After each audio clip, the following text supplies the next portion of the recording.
so much, everyone, for staying with us. We are thrilled tonight to have Mr. Bismarck Rewane.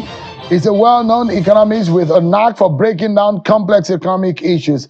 We're diving into the current state of the Nigerian economy and the federal government's recent proposal on windfall taxes. So, whether you are a business owner or a student or just curious about the economy, we need to understand these policies and what it portends for the future of our country. In fact, not only the future, for now.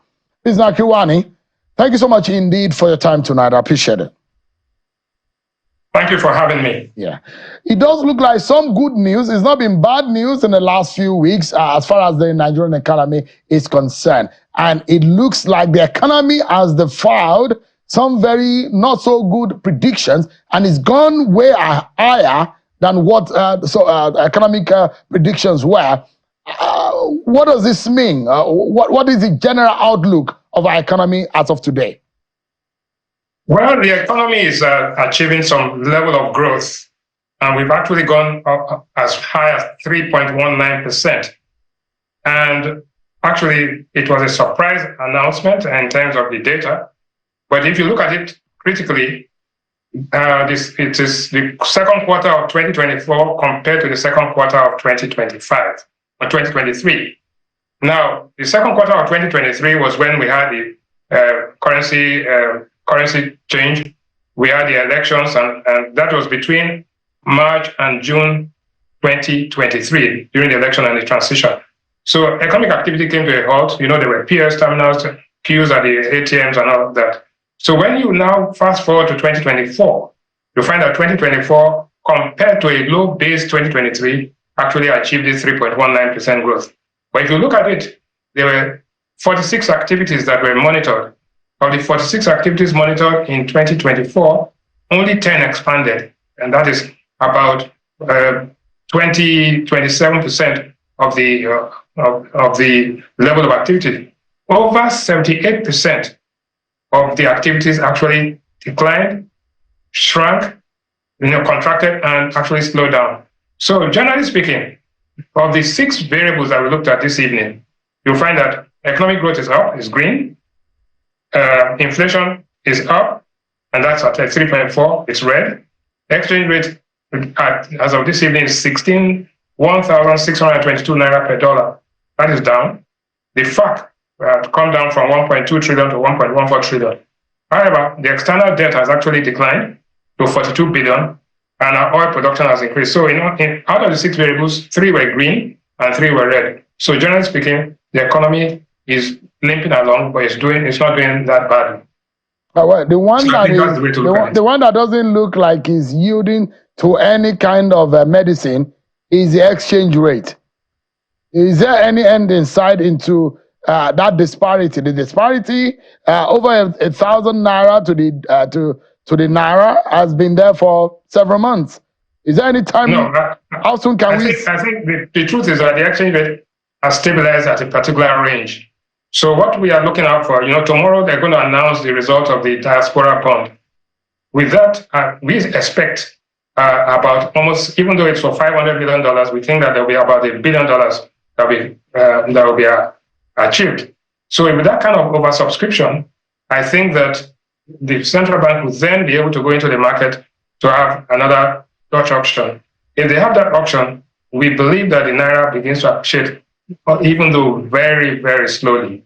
So the exchange rate has defied logic and defied gravity, but generally speaking, the exchange rates are normally volatile. So, and that feeds into the inflation spiral in Nigeria. So once the exchange rate is weak, the inflation begins to actually begin to deteriorate. So generally speaking, the state of the economy is something that we have to watch. It takes 2-3 quarters before you see some stability. So in other words, the Nigerian economy is under pressure, and it needs to be stabilized before you now begin to think of how to functionally grow it. But there are some tough days ahead. Let nobody be deceived that the rough patch is over. Yeah. So I mean, I like to hear that there are tough patches to thread in the future. But when I do know that whether or not it's tough, but I know that it's in the right direction. So my question is that, yes, they might be tough, but are we on the right path? I think that it is the ailment has been diagnosed, and I think that the therapy is being administered, but I expect that there'll be some more pain, and there's no point deceiving ourselves that yes, it's not a light switch. It's not a we have to accept the fact that over the past 6-7 decades we have missed many opportunities. And the basic problem is that Nigeria has an economic problem, as well as a management problem, and as well as a transparency and truth problem. So the management problem can only be solved by institutional reform and putting the right people in the right places. The economic problem will be solved by partially by the management problem. But then as the oil prices increase and they're about almost $80 a barrel, and we begin to manage it properly, the transparency and honesty problem is a cultural problem. We've come to actually institutionalize falsehood, and therefore, that process needs to be treated.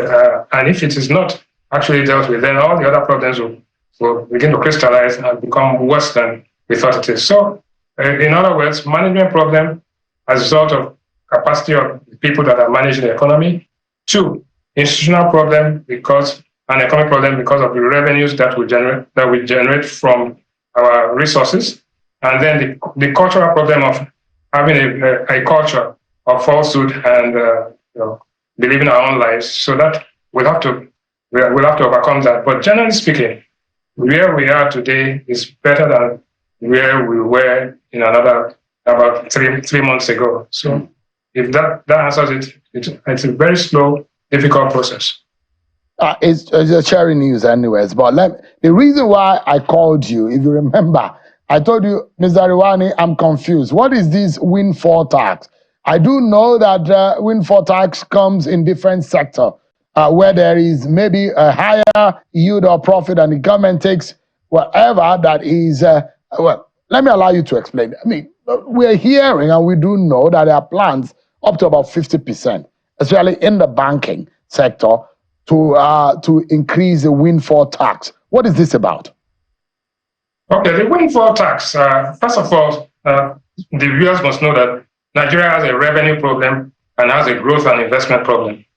The windfall tax is principally directed at solving the revenue problem.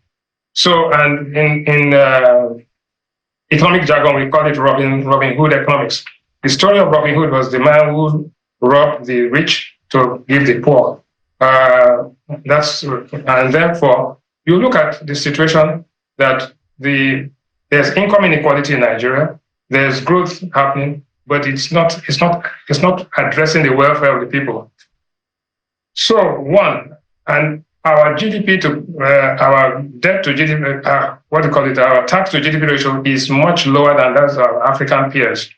So the first thing is to actually begin to collect taxes efficiently.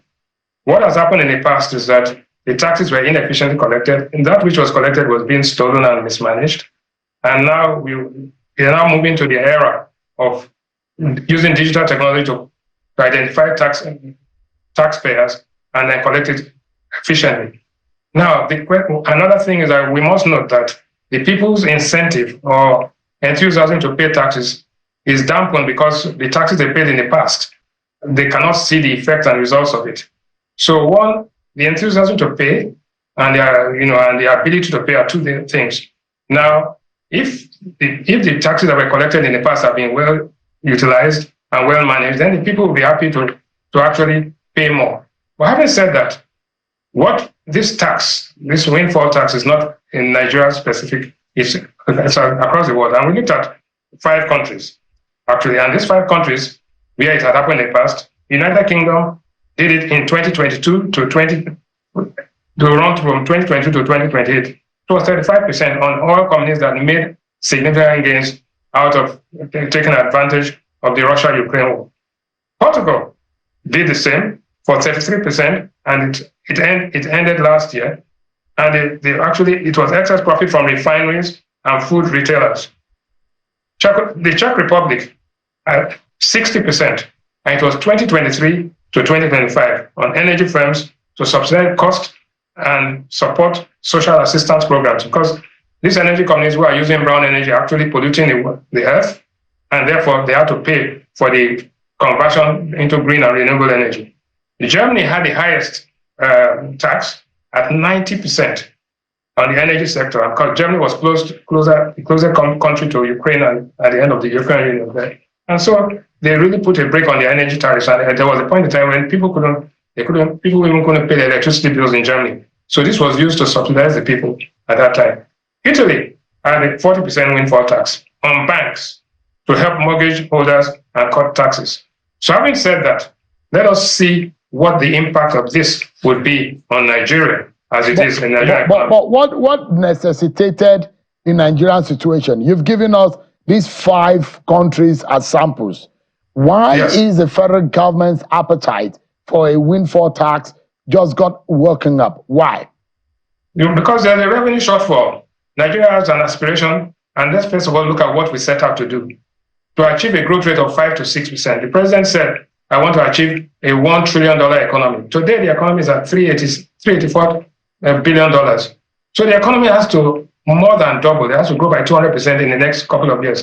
The only way to do that is to improve your revenue, improve the efficiency of management, and increase investment. So for this discussion, we are talking about the revenue problem.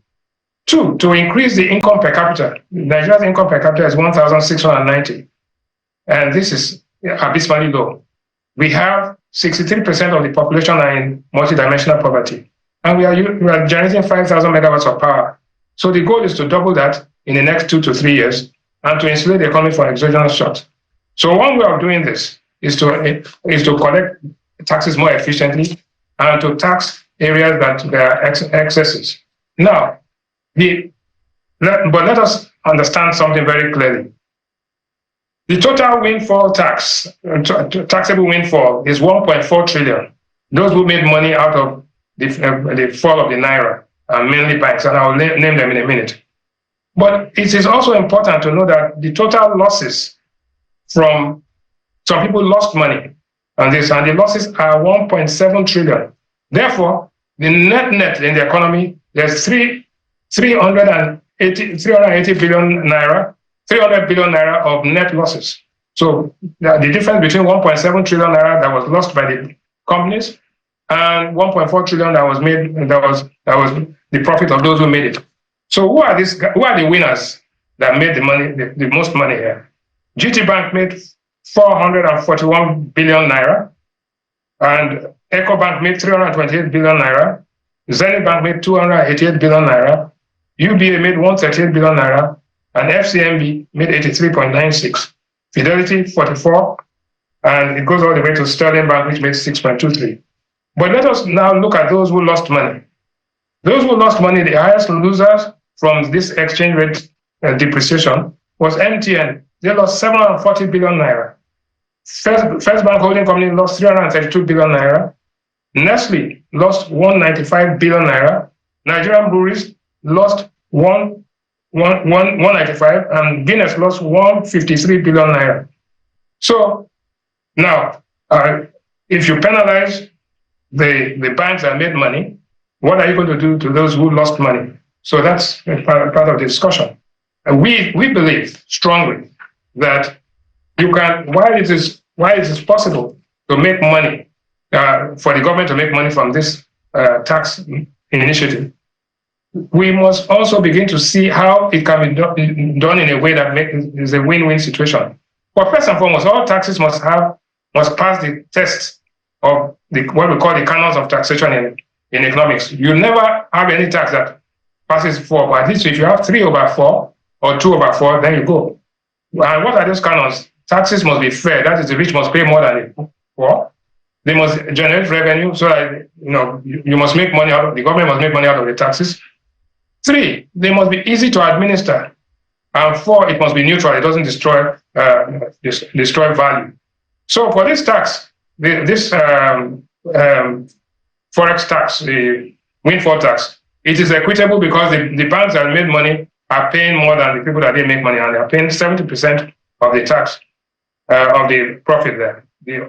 don't forget that the corporate income tax is only about 30%. So this is a very punitive tax. It generates revenue, it's going to generate about almost 980 billion naira. It is easy to administer what do you call it, FIRS will just go in there. But it is not neutral because it discourages investors so who say that if I lose money, I don't get any subsidy. But if I make money, I get penalized. So how do we think that it should be handled? Our proposal is that you can either take the money from the people that made it and keep it in the government and the government uses it, or administer it the way they like, which we don't like. Two, you can actually have a joint venture. That is, you can ask the companies who make this windfall to swap their taxes for projects, like we've seen Dangote did that in Bagada to the airport and Tinkan Island. MTN did it in Enugu to Onitsha, and MTN also did the Bama Banki Road in Borno State. So if you did that, the government gets the benefit of the project, and the payer actually sees it has a social impact for the social good. But better still, in that case, you still take the money away from the company. But if you have the project with the one we say, don't take it, but you must use that extra profit to invest in items that provide social good. In other words, you ask maybe GT Bank that you please build an affordable housing estate. It belongs to you. You can then sell it and you can do whatever. And therefore, it is an appropriation of profit rather than a deduction of profit. You do that, and you are so. But the bank gets the asset, the people get the benefit of the project, and the government gets the political capital. So the economic capital accrues to the banks or the guys who made this excess profit, and the people get the benefit of the social good, and the politicians get the political capital, so they can now point to the project that I want. So, but generally speaking, that is what this is about. One, taxes are normal. Penalty taxes or whatever, windfall taxes have been used in other parts of the world. It's used in other parts of the world where the governments are transparent and efficient. If the governments are not that transparent and efficient, then you now go to the project swap model. And if you don't go for the project swap model, you then go for where it's an appropriation tax where the profit you make, you use it to build assets which will benefit the people. That way, it's win, win, win. Win for the guys who made the profit, win for the beneficiaries where the other people on the street, win for the government who gets the political capital. That's the way out of this. So windfall tax is another way for the Tinubu government to get more money. And your recommendation tonight is they should look at how it can directly benefit the Nigerian people without necessarily putting burden on the poor. Yes, I'm saying that it is a good thing to do, but first and foremost, I think 70% is too high. So you go to about 50%. Two, that you make it more like an appropriation. That is, the guys who made the money will have the assets, but you direct them to invest it in particular areas which will benefit the people. Right? And we can also be able to monitor the outcomes and see what it's being used for. I mean, The transparency. audit their books and we will see it there. But the people will benefit. Look, let us take the Bagada Road. If Dangote had paid the tax to the government and the government has gone to the House or Senate for hearing, the project is suspended, we will still be there on that road. But the fact that he converted that asset into a project, today everybody's enjoying that road. That's an example of how the project swap tax for project swap can work. I think it was efficient. It was done under Minister Fashola at that time. Fashola, right? Under Fashola, yeah. You can talk about the details. Those incentives were used very well. Yeah, I mean, on a final note, Mr. Rewane, and these are sector-based issues, and if it's properly utilized, what do you have for the president tonight in terms of the appetite to look for more money, revenue? We need to be productive. We need to make more money. What would you have tonight in that respect? Let me make it clear. The fact that you solve your revenue problem will not solve your economic problems. It's only part of the solution. The solution to your economic problems is a combination of revenue accretion, and investments. Investments are a function of confidence. Confidence is a function of integrity and being truthful to the people. So one, you have to pursue the obsession for revenue should accompanied by obsession for investment. An obsession for investment means that you have to tell the people exactly what the true position is. If that is done, when you put the two together, you can easily achieve the $1 trillion economy. But you cannot achieve it by emphasizing only revenue. Revenue is only part of the solution. It is not the total solution. The total solution is a combination of both. That's my view. Windfall Tax 101 brought to you by Bismarck Rewane. That's how I will tag this market tonight, because you've broken it down. I understand, and I'm very sure that our viewers tonight also have been able to glean one or two things about what this windfall tax is all about. Thank you so much for your knowledge share tonight. I appreciate Mr. Rewane. Thank you for having me.